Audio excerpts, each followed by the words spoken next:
Call it stress, tension or anxiety. Essentially, it's just this. Your intelligence is turned against you. Once your intelligence turns against you, well, there's no place to hide because it will find you everywhere and get you, whether you are in the best place on the planet or you go to heaven. As long as your intelligence is against you, there is no way you will ever have a wonderful life. So this is most important to understand.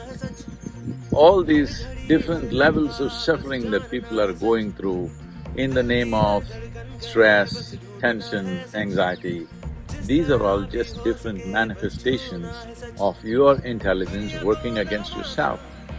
The worst form of this manifestation is suicide. That is, your intelligence has definitely turned against the life that you are. So this is a fundamental thing, that you must take charge of your faculties. Right now, if your forefinger starts poking your eyeball, there is no safety for you, you're going to lose your sight for sure.